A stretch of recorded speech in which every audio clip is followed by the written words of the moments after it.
chrétiens sont tellement frustrés parce que depuis des années, ils demandent, ils supplient, ils pleurent, ils pleurnichent et Dieu ne fait rien. Et j'aime les gens abandonnent la foi parce qu'ils se disent que non, Dieu n'agit pas. Dieu dit vous demandez mal. Donc ce soir, on va seulement parler de la mauvaise façon de prier. Parce que la mauvaise façon de prier va te conduire inéluctablement au non-exaucement. Et tu vas te conduire à la frustration. Si tu ne pries pas comme Dieu veut, dans la pensée de Dieu, tu finiras par être frustré. Et tu vas dire que la prière ne fonctionne pas, la prière ne marche pas. Dis à ton voisin, la prière marche. Alléluia. Donc ce soir, nous parlons, je travaille sur le thème la mauvaise façon de prier. Je vais seulement citer plusieurs mauvaises façons de prier et demain, on va commencer à entrer dans les mystères de la prière. Amen. Première mauvaise façon de prier, c'est la prière sans compréhension. Plusieurs personnes prient, mais prient sans compréhension. Plusieurs chrétiens dans l'église prient sans compréhension. Prier sans compréhension, c'est quoi concrètement? C'est prier dans l'ignorance de tes privilèges, de tes droits, de ton héritage, de tes privilèges en Christ. Quand tu ne connais pas tes privilèges, tu ne connais pas tes droits, tu ne connais pas ton héritage en Christ, tu pries dans l'incompréhension. Tu pries sans compréhension. Quand on voit Luc chapitre 15, dans Luc chapitre 15, on nous parle du fils aîné de l'enfant prodigue. Quand son frère est parti dilapider les biens de son père, est revenu à la maison plus tard, on a vu l'intention du fils aîné. Donc pendant des années, il est dans la maison de son père. Il regardait les chevreaux. Il avait envie de manger, mais il avait peur.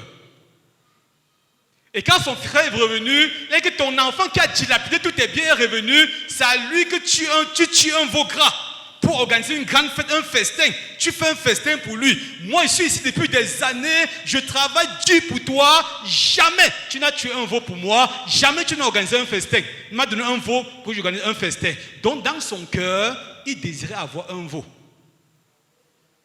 Mais il ignorait que tout le cheptel lui appartenait. Plusieurs personnes prient, mais ils savent parce qu'ils sont en Christ. En même temps, ils prient, et pendant qu'ils prient, ils limitent Dieu. Parce qu'ils ne connaissent pas leurs privilèges et leurs droits en Christ. Vous voyez des chrétiens régulièrement prier, Seigneur bénis-moi, Seigneur guéris-moi, pleurer, gémir, soupirer, oh guéris-moi, bénis-moi, élève-moi, donne-moi ton amour. Ça a l'air de prier très spirituel, n'est-ce pas? Mais ça n'a rien de spirituel. Tu peux faire ça pendant des années, Dieu ne fera rien pour toi. Même chaque temps, Seigneur bénis-moi, oh Seigneur guéris, étends ta main, guéris. Dieu ne va pas guérir, pourquoi? Parce qu'il t'a déjà guéri. Il t'a déjà béni. Son amour est déjà en toi. Donc tu vas demander à Dieu de venir faire ce qu'il a déjà fait. C'est comme si tu donnes quelque chose à quelqu'un et il te supplie encore pour la chose que tu lui as donnée. Donc nous supplions Dieu tout le temps, Seigneur guéris-moi, guéris-moi. Ésaïe 53, 5 dit quoi? C'est pas ces meurtres, nous sommes guéris, nous sommes déjà guéris. C'est un fait. 1 Pierre 2, 24, qui va dire quoi? C'est pas ces meurtrissures que vous avez été guéris, c'est un fait passé. Éphésiens 1, 3 dit quoi? Nous sommes bénis. De toutes sortes de bénédictions spirituelles, lieu céleste, nous sommes déjà, c'est un fait. Donc supplier Dieu qui te bénisse, c'est amener la confusion dans la tête de Dieu. Dieu t'a déjà béni. Supplier Dieu, Seigneur, j'aime les chrétiens, on va prier. Oh Seigneur, donne-moi un cœur qui aime. Donne-moi ton amour. L'amour vit déjà en toi. Romains 5, 5 dit quoi? L'espérance ne trompe pas. Parce que l'amour de Dieu est répandu dans nos cœurs par le Saint-Esprit. Donc l'amour de Dieu est déjà dans ton cœur. Ce dont tu as besoin, c'est quoi? C'est prier pour la manifestation, non pour l'amour. Donc demander l'amour à Dieu, c'est mal prier. L'amour vit déjà en toi si tu es né de nouveau. Maintenant, qu'est-ce qu'on demande? La manifestation. Et là, ça ne dépend plus de Dieu, ça dépend de toi surtout. Est-ce qu'on verra les jours à venir? Dieu a déjà tout accompli. Or, quand un chrétien ne connaît pas qui il est en Christ et ce qu'il a en Christ, il a des prières remplies de doutes et d'incertitudes. C'est pourquoi on voit les prières qui finissent par la phrase mortelle, la phrase fatale, n'est-ce pas? Si c'est ta volonté, oh Dieu, j'ai prié, si c'est ta volonté, exauce-moi. Le si marque le doute. C'est un signe d'incrédulité. Ça montre que tu ne connais pas la volonté de Dieu. Parce que Dieu t'a révélé sa volonté dans sa parole. Amen. Est-ce qu'on est ensemble ce soir? Dieu t'a révélé sa volonté dans sa parole. Il t'a donné le Saint-Esprit pour te faire connaître sa volonté. Donc, il dit, si c'est ta volonté, c'est dire à Dieu que, en fait, je tâtonne quand je prie. Donc, première mauvaise façon de prier, c'est quoi? C'est prier sans compréhension. Sans connaître quel est ton héritage. Quelle est ton autorité. Qu'est-ce que tu as en Christ? Amen. Deuxième mauvaise façon de prier, c'est prier dans la mentalité des esclaves. Dis à ton voisin, prier dans la mentalité des esclaves. Dis encore à quelqu'un, prier dans la mentalité des esclaves. Plusieurs chrétiens prient comme des esclaves. La plupart des chrétiens ne connaissent pas la différence entre l'ancienne alliance et la nouvelle alliance. Et ça influence fortement leur façon de prier. Dans l'ancienne alliance, Dieu était en colère contre les hommes. Dieu était en colère contre les hommes. Pourquoi? À cause du péché. Le péché séparait les hommes de Dieu. Ils étaient des esclaves. Et chaque fois qu'ils priaient, c'était quoi? C'était des supplications. Ils pleurnichaient, ils suppliaient, ils commandaient, ils mendiaient. Ils étaient des esclaves. Ils ne pouvaient pas s'approcher librement de Dieu. Et plus de chrétiens dans la nouvelle alliance ne comprennent pas que Jésus a pris notre place. La colère de Dieu, produite par le péché de l'homme, est tombée sur Jésus. La Bible dit que le châtiment qui nous donne la paix est tombé sur lui. Donc Jésus a été châtié pour toi. Dieu n'est plus en colère depuis que Jésus est mort. Maintenant, quand tu t'approches de Dieu avec la mentalité des esclaves, quelqu'un qui supplie, qui commande, qui mendie, qui pleurniche, tu n'es pas dans la pensée de Dieu. Tu méprises l'œuvre de Jésus. Est-ce qu'on est ensemble? Les gens d'ancienne alliance étaient séparés de Dieu. C'est pourquoi on les appelle les esclaves. Ils ne connaissaient pas qui est Dieu. Maintenant, en Jésus, nous sommes désormais libres de nous approcher, assurer au trône de sa grâce. Peu importe ce que tu es, ce que tu as eu à faire, Dieu veut que tu t'approches librement au trône de sa grâce. Ce que les hommes de l'Ancien Testament ne pouvaient pas faire. Les hommes de l'Ancienne Alliance ne pouvaient pas faire. Ils ne pouvaient pas prier efficacement. Regarde dans tout l'Ancien Testament, malgré les exploits que les hommes ont accomplis, personne n'a jamais osé, dans l'Ancienne Alliance, dire qu'il est le Fils de Dieu. Qu'il est un Fils de Dieu. C'est vrai. Personne ne pouvait dire qu'il est le Fils de Dieu. Tous les hommes, Abraham, Moïse, tous ces grands hommes-là, personne n'a jamais prétendu être le Fils de Dieu. Jésus vient maintenant, il meurt. Et pour la première fois à la croix, Jésus qui appelait Dieu son Père, appelait Dieu, Dieu. Il a dit, mon Dieu, pourquoi m'as-tu abandonné? Pourquoi les hommes qui autrefois étaient séparés de Dieu s'approchent désormais de Dieu et appellent Dieu leur Père? Jésus est le Fils de Dieu, n'est-ce pas? Romains chapitre 8, 29 dit quoi? Et le premier Fils. Nous sommes désormais en lui des fils cadets. Donc nous sommes des fils. Et quand nous approchons de Dieu, nous ne venons plus comme des esclaves, mais nous venons comme des enfants, comme des fils. Nous réclamons ce qui est à nous. Amen. Quelqu'un ne me comprend pas bien? Est-ce qu'on est ensemble, bien-aimés? Amen. Donc de même que Dieu regardait Jésus, que Dieu exauçait Jésus, désormais il nous exauce. Dieu n'est plus en colère contre nous. Dieu est un père. Il y a des parents ici. Si tu as un enfant qui vient seulement tout le temps te supplier, chaque fois qu'il te voit, il veut prendre quelque chose, il pleurniche, il se met à genoux pour demander la nourriture. Ça, c'est pas un bon enfant. C'est vrai. Hein? Il se considère comme un enfant de la maison. Parce que les enfants de la maison viennent prendre ce qui est à eux. Si tu n'as pas intégré cette pensée-là, il sera difficile de faire des exploits dans la prière. Tu es un fils. Amen. À la croix, Jésus a pardonné tes péchés passés, présents et futurs. Même les péchés que tu as encore commis, Jésus a pardonné. C'est pourquoi quand tu as péché, ce n'est pas Dieu qui te sépare de sa présence. C'est Satan qui te culpabilise pour t'éloigner de sa présence. Dieu te veut toujours dans sa présence. Amen. Donc, deuxième mauvaise façon de prier, c'est quoi? C'est prier dans l'esprit des esclaves. Troisième chose, prier dans l'esprit de justification. Donc se justifier ou bien informer Dieu. Plusieurs personnes donnent des informations à Dieu Après, ils pensent qu'ils ont prié. Donc nous venons constamment devant Dieu, on lui donne les informations. Seigneur, les médecins ont dit que c'est une hépatite C. C'est le plus dangereux de tous les hépatites. Seigneur m'a dit que si on ne boit pas les écorces, ça ne peut pas marcher. On a dit que ceux qui traitent ça sont chez les pygmées. Donc tu viens de donner les informations à Dieu. C'est un cancer du type, c'est le plus dangereux de tous les cancers. J'ai assisté à des séances de prière pour le pays, où on avait les équipes de prière, on priait pour le pays. Mais j'ai constaté que les gens donnent les informations à Dieu. Seigneur, regarde le pays, la corruption, le pays va mal. Oh Dieu, regarde comment on détourne les enfants, regarde comment on fait les orgies. Donc, pendant tout le temps, on fait donner les informations. Dites-moi, le Dieu omniprésent, omnipotent, ne voit pas. Donc tu dis à Dieu que tu n'as pas les yeux, regarde toi-même. Tu es un papa inconscient, regarde. Donc tu donnes les informations à Dieu, il connaît toutes ces choses-là. Donc plusieurs personnes d'entre nous venons parfois, on fait des heures dans la présence de Dieu à lui donner des informations. Regarde comme c'est mauvais, Seigneur. Ils vont me chasser. Mes enfants, qu'est-ce qu'ils vont devenir? Là sont les informations, ce n'est pas la prière.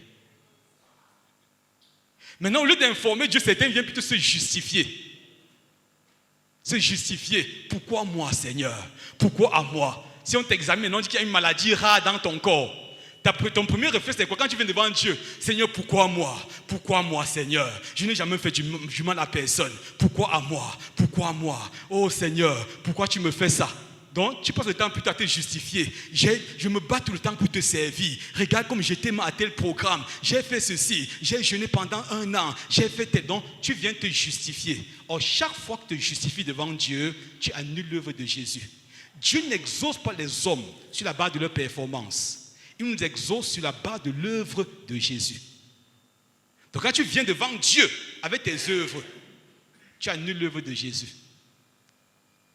On nous lit dans la parabole, il y a une parabole, on nous dit 2 hommes sont montés de temps pour pécher, pour prier. Le publicain, qu'est-ce qu'il faisait, le pharisien? Il brandissait son CV devant Dieu.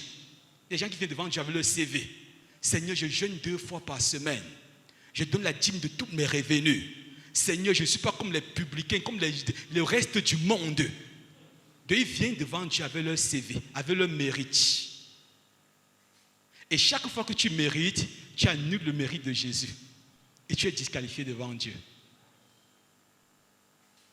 Est-ce qu'on est ensemble, bien-aimés? Donc, prier dans l'esprit de mérite ou de justification. C'est un élément qui va t'amener à ne pas expérimenter la puissance dans la prière.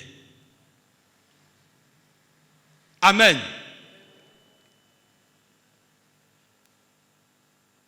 Depuis que Jésus est mort, Dieu nous regarde sous l'angle de l'œuvre de Jésus, pas sous l'angle de nos bonnes œuvres. Toutes nos bonnes œuvres sont comme un vêtement souillé aux yeux de Dieu. C'est pourquoi quand tu t'approches de Dieu, tu commences à dire que Seigneur, moi je te sers, je suis fidèle, je n'ai jamais failli dans mon appel, je n'ai jamais fait ceci. Tu en as dit à Dieu que Dieu est injuste, que tes œuvres, sur la base de tes œuvres, Dieu peut t'exaucer. Or Dieu t'exauce sur la base de l'œuvre de Jésus. Amen. 4e, prier dans un esprit religieux. Donc, prendre la prière comme un exercice religieux. La plupart des personnes, de temps, nous prions juste pour accomplir un devoir religieux. Juste pour satisfaire notre conscience religieuse. Or, la religion est le plus grand ennemi de la foi. La religion, en fait, c'est quoi? C'est la contrefaçon du royaume de Dieu, de ses principes, de son standard, tel que révélé dans les Écritures. La religion a la capacité de rendre impuissant tout ce qui est puissant. Donc quand tu viens, la religion c'est la contrefaçon. Les artifices, pris d'un esprit religieux. On prie parce qu'on a l'habitude de prier. Les gens qui prient par habitude. Quand vous regardez peut-être les musulmans par exemple, chacun se bat seulement pour faire ses 5 prières par jour, n'est-ce pas? Même s'il ne prie que 30 secondes, ce n'est pas un problème. L'essentiel qu'il fasse ces 5 heures, ces 5 périodes de prière par jour. Là, c'est pris d'un esprit religieux. Plusieurs chrétiens aussi prient dans un esprit religieux. On dit les mêmes choses, la même routine. On s'approche de Dieu, on dit les mêmes choses. Peut-être c'est comme une liturgie. On vient dire les mêmes choses à Dieu. Là, c'est pris d'un esprit religieux. Dans la religion, il n'y a pas de communion. On accomplit juste un devoir. Dans la religion, le but n'est pas de toucher Dieu, mais c'est de soulager sa conscience religieuse. Donc il prie comme un devoir. J'ai fait mon devoir. Est-ce qu'on est ensemble? Les Juifs étaient un peuple qui priait. Ils priaient tout le temps. Mais quand Pierre a vu Jésus un jour prier, à Luc chapitre 6, il est venu dire à Jésus, Maître, enseigne-nous à prier. Comment un homme qui a prié toute sa vie vient demander qu'on l'enseigne à prier? Pour les prières de la religion sont monotones, sont routinières et sans vie. Ça n'a pas de vie. Quand tu fais dans un milieu religieux, tu es là depuis 30 ans, tu n'as jamais entendu que Dieu a guéri un cancer. Dieu a libéré quelqu'un de l'aveuglement. Pourquoi? Parce qu'on est dans la routine. Si Dieu me fait ces choses-là, ça va nous surprendre. On me dit que ce n'est pas Dieu. Parce qu'on ne s'attend pas à Dieu, on ne s'attend à rien. Il y a des gens qui viennent au programme, ils s'attendent à rien, n'est-ce pas? De tout ce que le pasteur finit, vite, on rentre, on reviendra demain. Ils s'attendent à rien. Là, c'est pris dans l'esprit religieux. Donc les prières religieuses sont routinières, monotones, impuissantes et sans vie. Dans l'esprit religieux, si nous prions ici dans un milieu religieux, quelqu'un dit que Dieu vient de me parler, il devient notre ennemi. On s'attaque à lui, c'est ça. Hein? J'ai vu dans les milieux religieux, on a stigmatisé des personnes, les a traités de sectaires, de tous les noms. Pourquoi? Parce qu'ils ont dit que Dieu m'a dit. Là, c'est être prétentieux, c'est ça. Hein? Là, c'est être prétentieux. Comment Dieu t'a dit? Dieu t'a dit ça comment? Pendant l'esprit religieux, Dieu ne parle pas. On prie un Dieu muet. La prière, c'est le monologue. Si tu n'as jamais entendu Dieu dans ta prière, donc tu as toujours parlé à Dieu, tu ne l'as jamais entendu, bien aimé, c'est que tu n'as jamais véritablement prié. La prière, c'est un dialogue. Le mois prochain, on fera une autre conférence. Le thème sera le but de la prière. Pendant 3 séances, on parlera seulement de la prière. Donc, Dieu introduit simplement. Je parlerai du but de la prière. Pourquoi Dieu a voulu que les hommes prient? Ce sera le thème de la conférence qui vient. Amen. Donc ici, nous, pour les bases, comprendre la prière. Amen. Donc la prière religieuse, on sont monotone. C'est pourquoi des prières impuissantes. Tu fais ça depuis des années. On dit intercession. Les gens viennent avec les problèmes. Ils retournent avec les mêmes problèmes depuis 15 ans. Les mêmes problèmes. Et si par mégarde, par inadvertance, quelqu'un se lève, dit que Dieu vient de me donner une orientation, on s'attaque à lui. Pourquoi? Parce que dans l'esprit religieux, on ne veut même pas que Dieu nous parle. Seigneur, laisse, nous allons te parler. Nous sommes habitués. Nous voulons simplement faire notre devoir. En Jean chapitre 10, 28, qu'est-ce que Jésus a dit? Mes brebis entendent ma voix. Donc si tu n'entends pas la voix de Dieu, il va de soi que je ne sois pas sa brebis. Mes brebis entendent ma voix. Donc prie où tu n'entends pas Dieu, moi peut-être tu n'es pas encore sa brebis. Et on verra tout à l'heure, tu n'es pas la brebis de Dieu. Qu'est-ce qu'il faut faire pour devenir une brebis de Jésus? Amen. Parce que la relation entre Dieu et l'homme, c'est une relation d'esprit à esprit. Dieu ne parle pas au corps des hommes, il ne parle pas à leur tête, il ne parle pas à leur âme, il parle à leur esprit. Or, la nouvelle naissance, le Saint-Esprit vient où? Tu as une entité dans ton esprit. Maintenant, quand tu n'es pas encore né de nouveau, ton esprit est encore omnibulé par le péché. Par conséquent, Dieu ne peut pas te parler, tu ne peux pas l'entendre. Donc, les gens disent, Seigneur, Dieu parle comment? Quand ton esprit, tu n'es pas encore né de ton esprit, il est régénéré. La nouvelle naissance, qu'est-ce que Dieu fait? Il vient uniquement sauver ton esprit. Il vient avec sa perfection dans ton esprit. Et désormais, il traite avec ton niveau de ton esprit. Jean 4, 24, Dieu est esprit et ceux qui l'adorent en esprit en vérité. Donc tous les problèmes que tu as parfois dans ta vie, on t'a attaqué, on t'a blessé, c'est au niveau de ton âme. Tu peux même tomber, c'est au niveau de ton âme. Dieu traite avec nous au niveau de notre esprit. Et Éphésiens m'a dit quoi? Nous avons été scellés du Saint-Esprit. Ça veut dire quoi? Ton esprit est scellé. Rien de mauvais ne peut entrer dans ton esprit. Même quand tu as fait ce qui ne va pas, ça ne va pas toucher ton esprit, ça touche ton corps, ça touche ton âme. Or, Dieu traite avec ton esprit. Est-ce qu'on est ensemble? Or, dans la prière, maintenant, si tu es vraiment né de Dieu, naturellement, il va parler à ton esprit. Alléluia.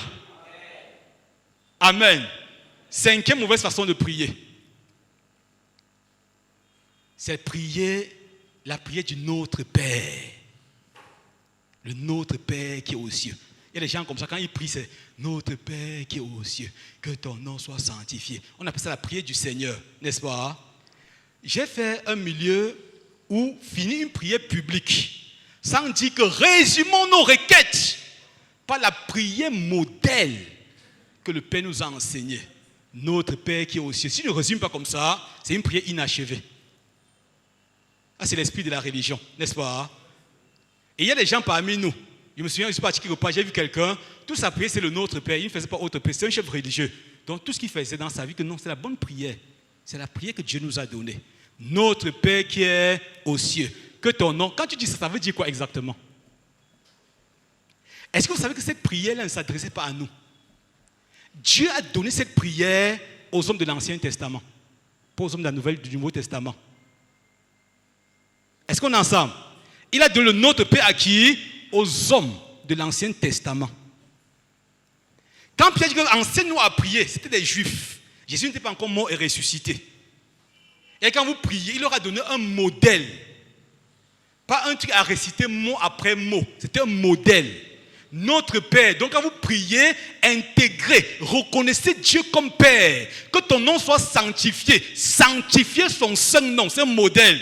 Que ton règne vienne. Aimez son règne. Sa volonté plus que votre propre volonté. C'est un modèle. Ne nous soumettez pas à la tentation. Prenez autorisez le pouvoir sur Satan. Il donnait un modèle. Mais c'était avant la mort et la résurrection de Jésus-Christ. Maintenant, à Jean chapitre 16, Jésus va dire quelque chose de capital. Jean 16, verset 23-24. Regardez ce que Jésus dit. En ce jour-là, il parle de quel jour? Quand il sera plus sur la terre, quand il va mourir et ressusciter. Il dit, en ce jour-là, vous ne m'interrogez plus sur rien. Vous ne m'interrogerez plus sur rien. En vérité, je vous le dis. Ce que vous demanderez au Père, il vous donnera en mon nom. Dont les prières de la nouvelle alliance sont fondées sur le nom de Jésus. Verset 24 dit quoi? Jusqu'à présent, jusqu'à maintenant, quand je suis encore dans une chair, vous n'avez encore rien demandé en mon nom. Il dit maintenant, quand je ne serai plus là, demandez en mon nom et vous recevrez, afin que votre joie soit parfaite. Or, dans le Notre Père, on ne voit nulle part où la prière est fondée sur le nom de Jésus. Ce n'est pas au nom de Jésus. Quand je dis Notre Père, ce n'est pas au nom de Jésus. Regardez, aucun apôtre n'a fait cette prière-là. Lisez toute la Bible. Aucun apôtre après Jésus n'est venu un jour devant un malade, devant une situation ou en public, a dit Notre Père qui est aux cieux. Aucun. Parce que Jésus a donné le modèle des prières de la nouvelle alliance en son nom. Jean chapitre 16, 23, 24. Jean chapitre 14, 14. Il dit tout ce que vous demanderez au Père en mon nom. Ça, c'est la prière du modèle de la nouvelle alliance. Maintenant, si on entre dans le Notre Père, vous voyez que depuis la mort et la résurrection de Jésus-Christ, cette prière est devenue obsolète. Est-ce qu'on est ensemble? Quand nous prions, peut-être on dit Seigneur, pardonne nos offenses, comme nous pardonnons aussi à ceux qui nous ont offensés. Est-ce que Dieu te pardonne en fonction du pardon que tu accordes aux autres? Non, ça c'est le schéma de l'Ancien Testament. Dieu les pardonne en fonction du pardon qu'ils accordaient à leurs frères.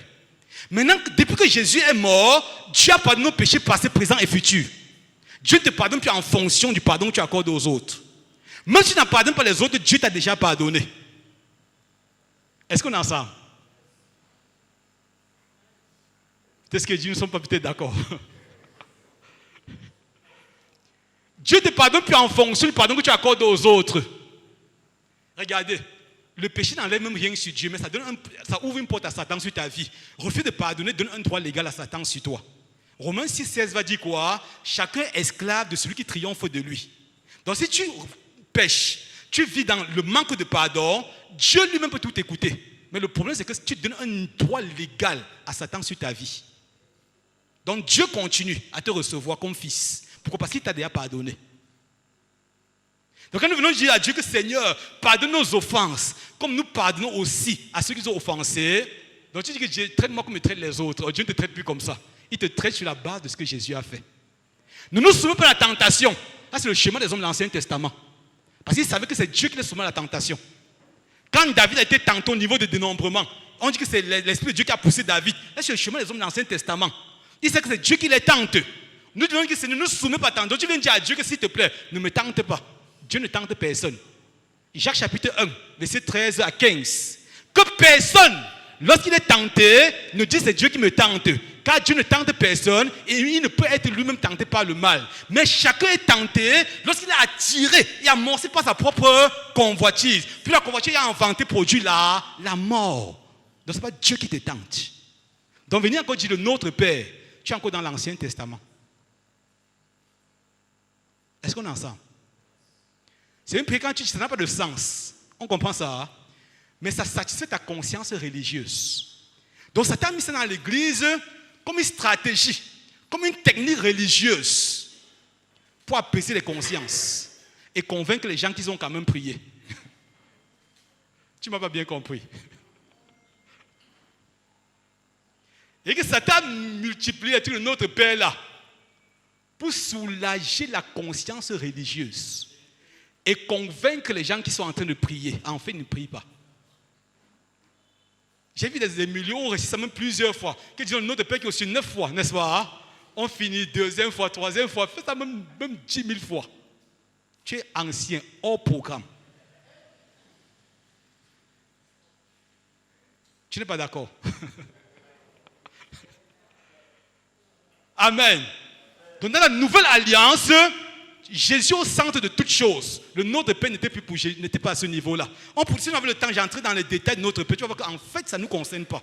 Ça ne te concerne pas. Même quand on cite ça quelque part, peut-être si tu dis seulement pour ne pas créer des ennuis, n'est-ce pas? Mais en temps normal, tu es plus supposé dire ça.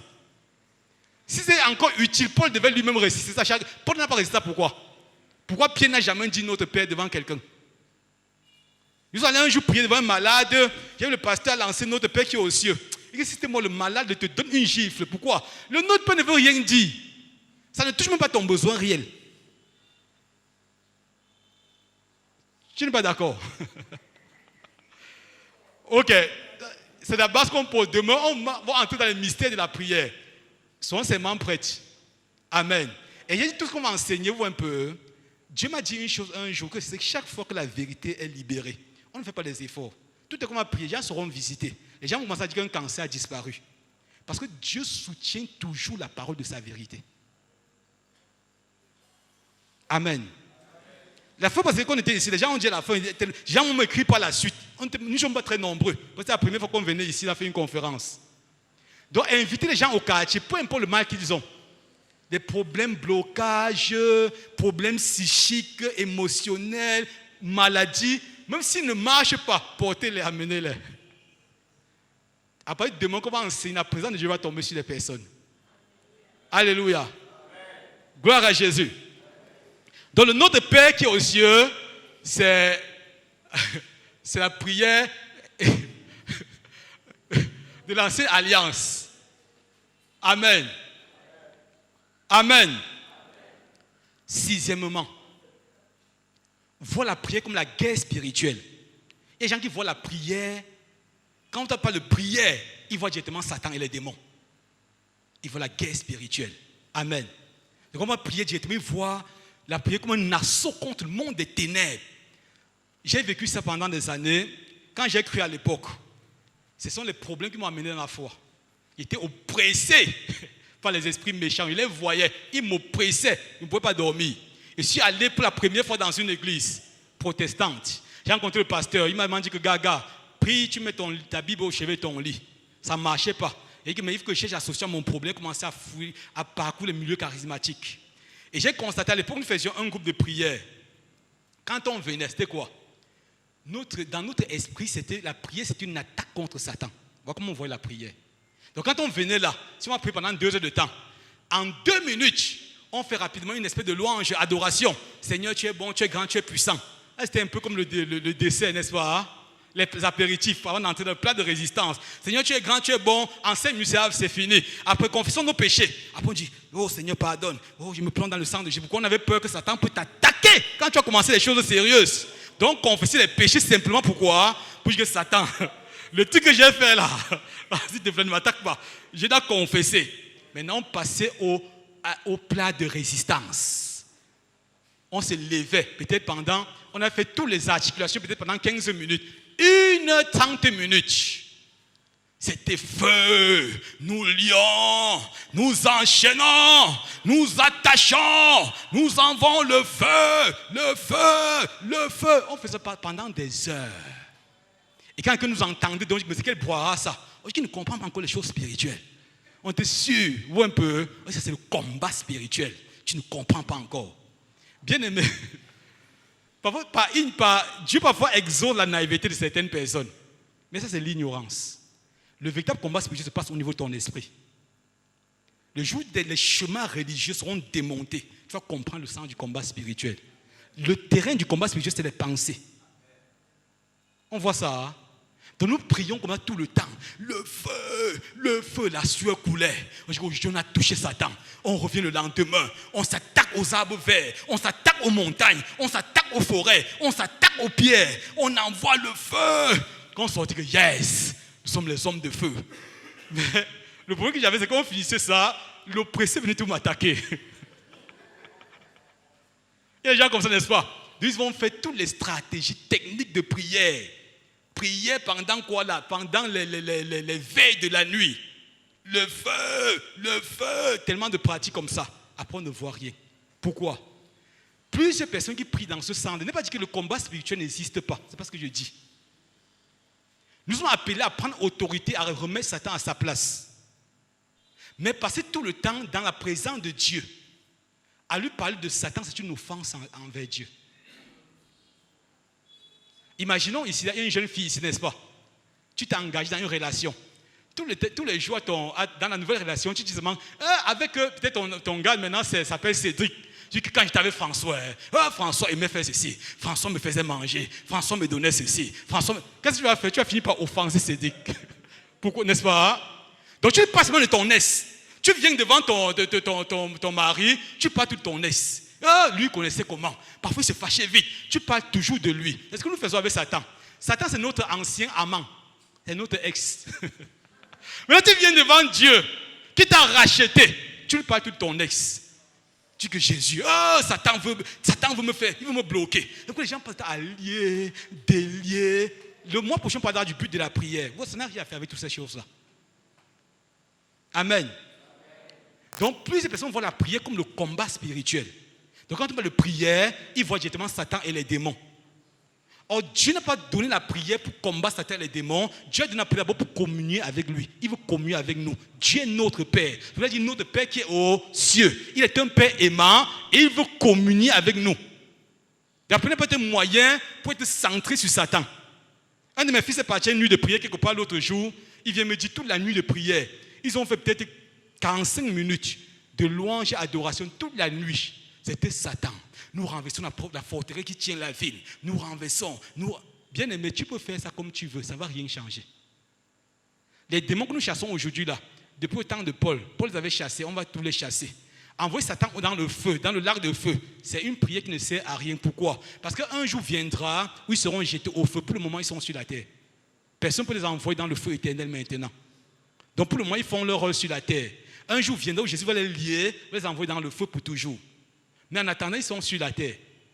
T'attaquer aux principautés et autres, c'est mal prié.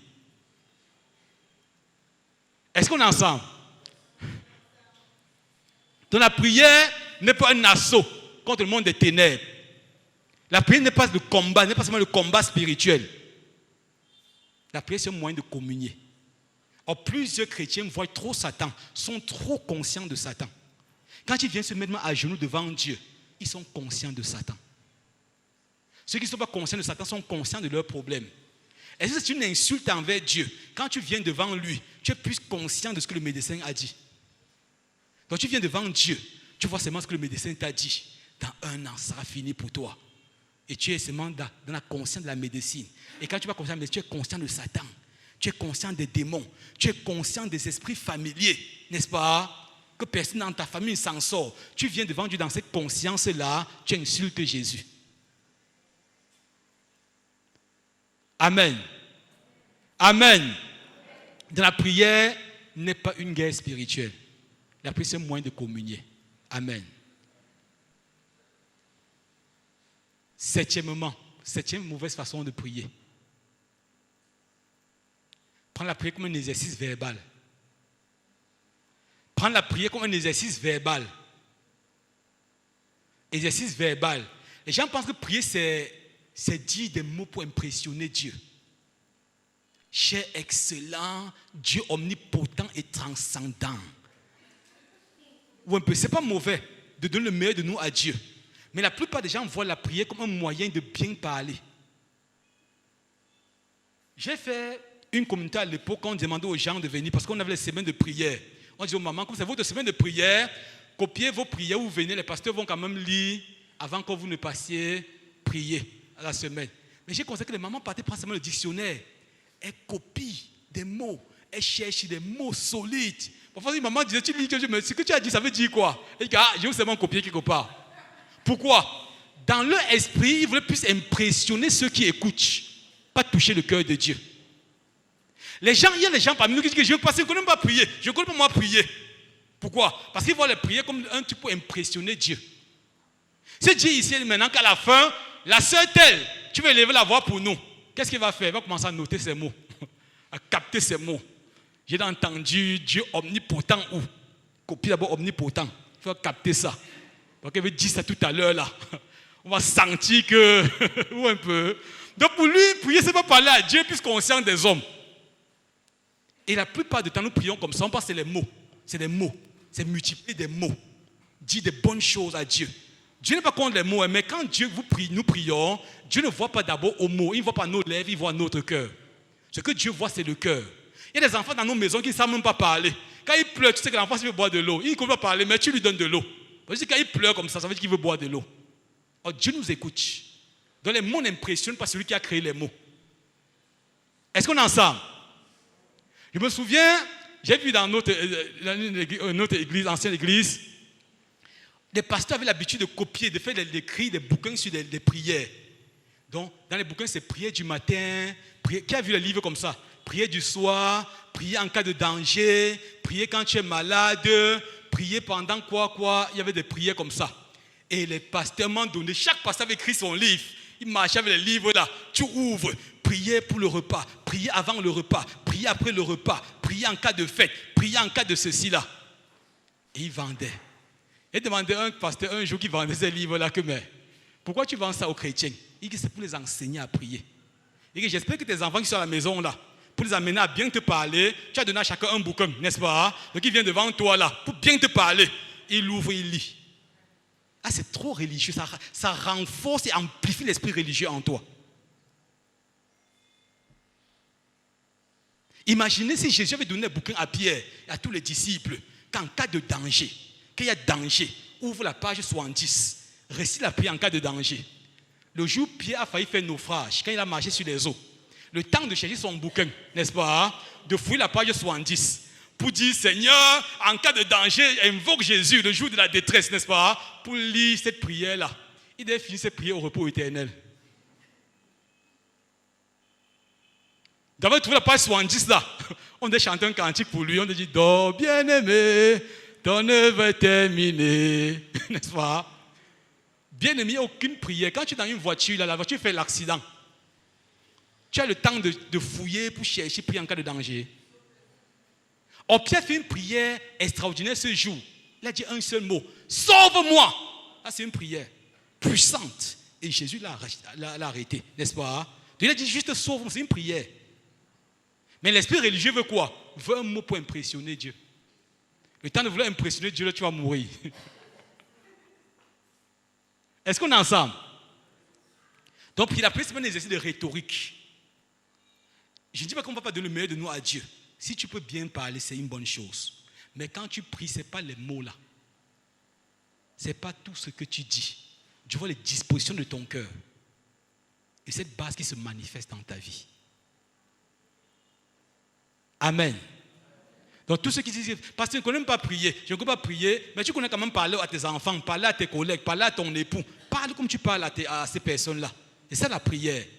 Être naturel. Dis à Dieu ce qu'on ressent. Dis à Dieu ce qu'on pense. Amen. Amen. Dis à ton voisin, on va toucher le dernier point ici, il veut peut-être te laisser le reste. Dis à ton voisin, la prière n'est pas une incantation. Dis à quelqu'un, la prière n'est pas une incantation. Il y a les milieux où on confond prière et incantation. Je me souviens, une de mes filles est partie dans une église quelque part. Il y avait un programme de prière. Et l'homme de Dieu a dit qu'on va poser demain les actions prophétiques. C'était une semaine de prière. Que demain, c'est le jour des actions prophétiques. Il a dit aux gars, en venant demain, chacun va acheter une noix de coco.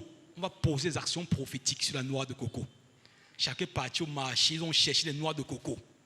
Il a pris le temps d'enseigner. Comme Dieu veut, comme dans l'Ancien Testament, Dieu détruisait nos ennemis. Et que chacun lève sa noix de coco et prononce le nom de ses ennemis sur la noix de coco. Elle me dit, à côté des voix, c'est comme les gens prononcent le nom de leur oncle, le nom de leur cousin. Et chacun prononce, donne le nom de toutes les épreuves, des actions posées, que quelque chose tu vas dire qui va s'accomplir. Chacun prononçait, mon oncle tel, mon cousin qui m'avait fait telle chose. Les gens exprimaient leurs blessures, leurs frustrations. Ils n'avaient jamais pardonné. Ils ont fini prononcer. Il a dit maintenant, cassons. Nous cassons la tête de nos ennemis. Chacun courait de son côté. Je casse. J'éclate sa tête. Ou un peu. Elle m'a éclaté la tête de moins de 10 personnes. Qu'elle arrive chez elle le soir, elle se couche, elle perd la paix. Elle perd la paix. Elle prend le téléphone, elle m'appelle. Elle dit, je suis dans une église là, voilà ce qu'on a fait. Je lui ai dit, ça c'est la sorcellerie charismatique. Vous êtes des sorciers. Donc, quand vous faites ça de manière, Satan peut toucher quelqu'un. Ce n'est pas Dieu qui l'a touché, c'est Satan. Donc vous avez des instruments que Satan utilise pour atteindre les autres. Vous avez manifesté votre haine envers les gens. Donc tous ces gens que tu as cités là, Dieu veut que tu leur pardonnes. Tu ne veux pas pardonner. Quelqu'un t'a offensé, au lieu de pardonner, tu ne veux pas pardonner. Tu veux seulement casser sa tête. Tu veux seulement le détruire. Est-ce qu'on voit ça? Ah, c'est l'incantation, ce n'est pas la prière. La plupart des choses que nous passons le temps à frapper les gens d'aveuglement là, à tuer les gens, ce n'est pas la prière selon le modèle de Dieu. Hein. Ce n'est pas la pensée de Dieu. Imagine si l'église primitive, quand Paul persécutait l'église, tous les pierres, les apôtres se réunissaient pour frapper Paul d'aveuglement pour que Dieu le tue. Le Nouveau Testament, aujourd'hui, là, il écrit plus la moitié du Nouveau Testament, n'est-ce pas? On n'aura pas de Nouveau Testament. On n'aura pas tous les épîtres qui nous édifient. Imagine si on avait tué Paul. Il persécutait l'église. J'ai connu dans une ville où j'ai vécu à l'époque, il y avait un homme qu'on appelait l'homme du feu. Il était à la radio, il passait à la radio constamment. On l'appelait l'homme du feu. Quand il le voyait passer dans la ville, tout le monde le respectait. Parce que toutes ses prières centrées sur le feu. Il envoie le feu sur tout. Amen. Et c'est que les gens ici, si on enlève le feu, le sang dans la prière, n'auront plus rien à dire à Dieu. Donc tout ce qu'ils savent, c'est quoi? Le feu et le sang. Le christianisme du feu et du sang, n'est-ce pas? Donc si on dit maintenant que feu annulé, sang annulé, prions. Ils vont tourner comme le CD. Un peu. Donc l'homme là, on appelait l'homme du feu. Partout qu'il était aux antennes, je ne sais pas son émission. C'était le feu. Tous les sujets qu'on donnait, feu, feu, feu. Il envoie le feu pendant des heures. Et ses fidèles, ses adeptes, croyaient tellement à ces prières de feu-là. J'ai dit un jour à quelqu'un d'entre eux que, mais pourquoi il s'appelle, on l'appelle l'homme du feu? Non, c'est Élie des temps modernes. Élie a fait descendre le feu à 2 rois, n'est-ce pas? 2 rois 2. Élie a fait descendre le feu sur 102 personnes. Il a consumé 2 armées. J'ai dit à cette dame que le même Élie là a fermé le ciel. Le même Élie a ressuscité un enfant qui était mort. Le même Élie a multiplié le repas chez une veuve. Le même Élie a fait tellement de choses. Pourquoi dans toute la vie de Élie, tout ce que vous avez retenu, c'est le feu? Ressusciter aussi des personnes, n'est-ce pas? Multiplier. Élie s'est tenu devant Akab qui était une autorité spirituelle et même politique. Il a affronté Akab. On a tellement de problèmes au pays, ton Élie là, qu'il affronte les autorités spirituelles et politiques. Or, tout ce qu'il avait retenu, c'est quoi? C'était le feu. Regardez. Un jour, à Luc chapitre 9, Pierre et Jean passaient vers la Samarie avec les disciples. Et les Samaritains leur ont refusé l'hospitalité. Ils voulaient passer par la Samarie. Les Samaritains ont dit que nous ne passons pas notre territoire. Parce qu'entre les Juifs et les Samaritains, il y avait tellement de conflits. Les Samaritains ont dit que nous ne passons pas notre territoire. Nous nous entendons pas avec vous. On refuse. Maintenant, qu'est-ce que Jean et Jacques ont dit? Jean et Jacques ont dit, Maître, nous voulons faire descendre le feu. Sur la version Semeur ou dans d'autres versions, comme Élie l'a fait. Dans lui, c'est on n'a pas dit ça. Donc, ils sont inspirés de Élie. Pour que nous voulons faire descendre le feu sur eux, comme Élie l'a fait. qu'est-ce que Jésus a dit? Vous ne savez pas vous ne savez pas quel esprit vous anime, de quel esprit vous êtes animé. Et que si Élie a vécu dans notre saison, Jésus doit le réprimander, que ce que tu fais n'est pas bien. Mais dans l'Ancien Testament, on avait comme la permission de s'attaquer à nos ennemis. Dans l'Ancien Testament, on pouvait faire certaines choses, mais ce n'était pas la volonté parfaite de Dieu. Dieu ne voulait pas tuer les hommes. C'est pourquoi Jésus va lui dire, vous ne savez pas de quel esprit vous êtes animé. Le Fils de l'homme est venu non pour perdre les âmes des hommes, mais pour les sauver. Et plus loin, Jésus va donner le modèle de prière selon la nouvelle alliance. Il vous a été dit, œil pour œil, dent pour dent, la loi du talion, Matthieu chapitre 5, 44. Mais moi je vous dis, aimez vos ennemis, bénissez ceux qui vous maudissent, faites du bien à ceux qui vous persécutent, priez pour ceux qui vous maltraitent et qui vous oppriment, priez pour eux. Maintenant, quand tu viens devant Dieu, si tu n'es pas poussé par l'amour, il sera difficile d'expérimenter certaines choses. Même quand tu pries pour les malades, si tu fais seulement un devoir religieux, ils ne seront jamais guéris.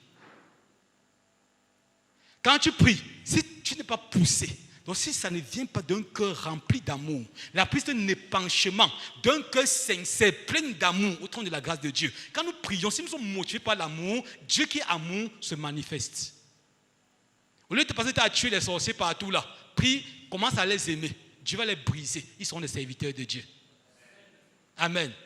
Il dit, oh, parce qu'il m'a trop blessé, tu ne sais pas ce qu'on m'a fait. Je ne peux pas accepter ça. Mais quand tu me envoies le feu sur eux, tu es zélé. Pourquoi? Parce que on vient de toucher ton ego. Donc, ta rancune est comme satisfaite. Dieu ne veut pas tuer les hommes. Amen. Dieu va avoir une communion. Voilà, la prière, c'est la communion. Dieu veut communier avec nous. Ce soir, on va trop insister. Je vais seulement mettre les petites bases ce soir. Ensuite, demain, on va monter dans les choses un peu très sérieuses.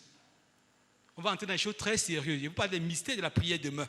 Ce que la prière a la capacité de faire. Amen. Donc Dieu veut que ton cœur soit rempli d'amour. Dieu, derrière lui, se présente comme quoi? Comme un père aimant. Et quand tu as compris que Dieu est un père aimant, la prière, c'est le moyen par lequel Dieu va aussi te guérir quand tu as des problèmes. Pourquoi les gens prient tout le temps, ils sont toujours stressés? Vous voyez les gens déprimés tout le temps alors qu'ils prient. On dit, déchargez vous Christ de tous vos fardeaux, il prend soin de vous. Mais les gens viennent devant Dieu, ils sont toujours stressés, déprimés, toi en train de chanter des cantiques de victimes de lamentation. Il y a des gens qui ont écrit Jérémie chapitre 8 ici, là, n'est-ce pas? De toute lamentation du 1er au 31. Après que si un homme de prière, tu n'es pas un homme de prière, un homme qui se plaint trop, le monde qui ne prie pas. Te plaindre tout le temps est un signe révélateur que tu ne pries pas suffisamment. Ne vous inquiétez de rien, mais en touche au fait qu'on connaître vos besoins à Dieu par des prières d'expression, des actions de grâce. Et la paix de Dieu, qui surpasse tout intelligent, gardera vos cœurs et vos pensées à. Donc Dieu ne dit pas forcément qu'il va vous exaucer à l'instant T, mais sa paix qui surpasse toute intelligence. Même quand rien ne marche, tu es en paix. Est-ce qu'on est ensemble?